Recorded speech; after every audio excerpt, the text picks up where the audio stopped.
In this activity, you will examine how leaf structure changes in response to extreme environmental conditions.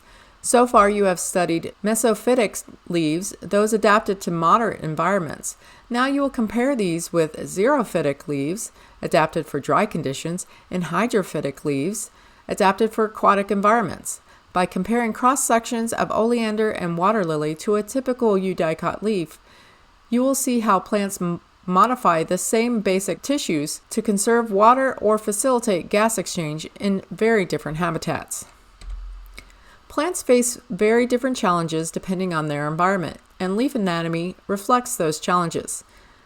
Mesophytes live in moderate conditions and have the standard leaf structure you've already studied, with a balanced cuticle, typical mesophyll layers, and evenly distributed stomata. In contrast, xerophytes are adapted to dry, hot environments where water loss is a major threat. Their leaves are modified to reduce transpiration and protect internal tissues. Hydrophytes, which live in water, face the opposite problem. Water is abundant, but gas exchange and mechanical support become the main challenges. Their leaves are modified to maximize diffusion of gases and provide buoyancy. Xerophytic leaves are built to conserve water. A thick cuticle reduces evaporation from the leaf surface. Sunken stomata, often located in stomatal crypts, trap moist air and slow water loss. A hypodermis beneath the epidermis adds insulation and protection.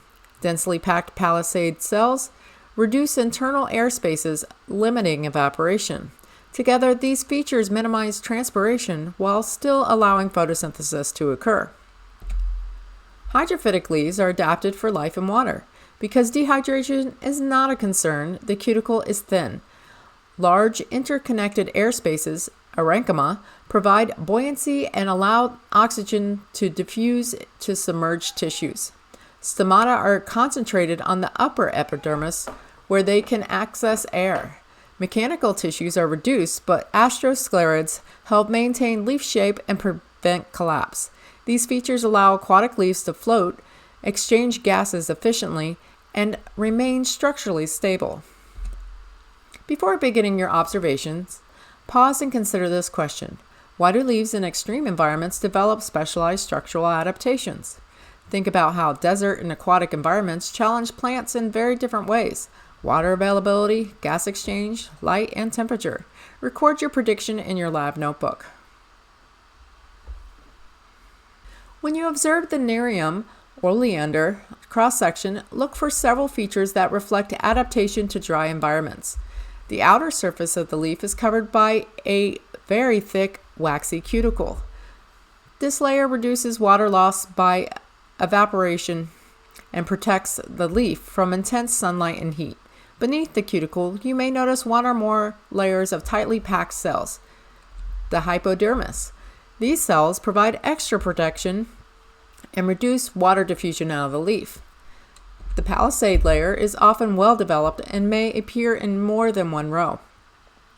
This maximizes photosynthesis while limiting the internal airspace exposed to dry air.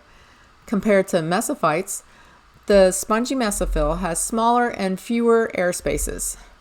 This reduces internal evaporation of water. Instead of being flush with the surface, the stomata are located deep within pits, crypts.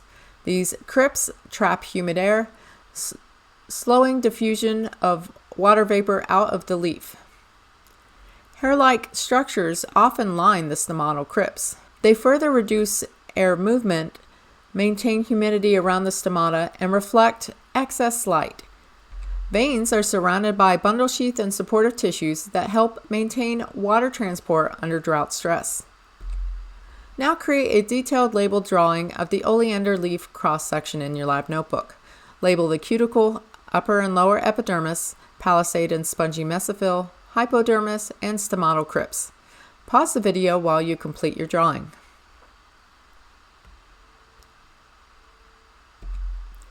When you observe the nymphea, water lily leaf cross-section, look for structures that reflect adaptation to an aquatic environment.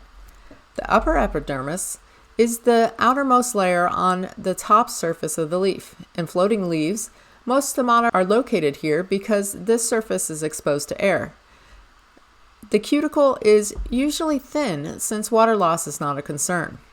The lower surface is in contact with water and usually has few or no stomata. It mainly functions in protection and structural support. Just beneath the upper epidermis, you will see a layer of elongated chloroplast-rich cells, which is the palisade mesophyll. These cells are specialized for photosynthesis and are arranged to capture light efficiently from above the water surface. Below the palisade layer is the spongy mesophyll. These water-filled cells are called parenchyma. They are loosely arranged and surrounded by very large air spaces. This tissue allows gases to diffuse easily and helps the leaf remain buoyant.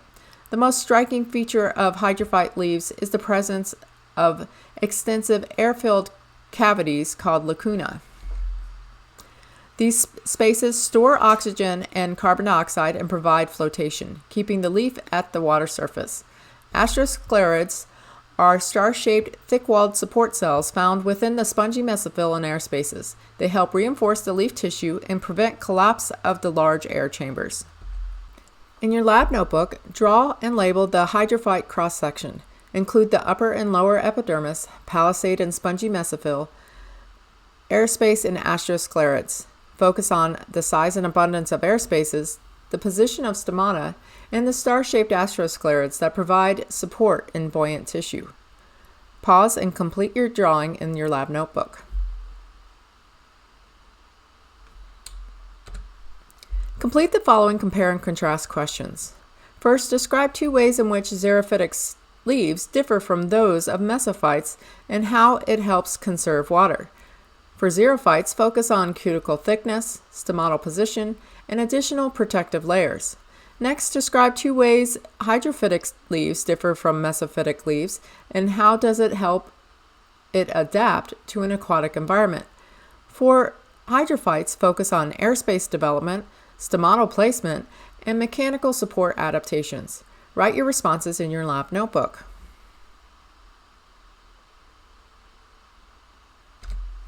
This activity demonstrates that while all leaves share the same basic tissue systems, environmental pressures reshape their structure dramatically. Xerophytes modify leaves to retain water and reduce heat stress. Hydrophytes modify leaves to float, exchange gases efficiently, and resist tearing. Once again, plant anatomy illustrates a core biological principle. Form follows function, and function reflects environment.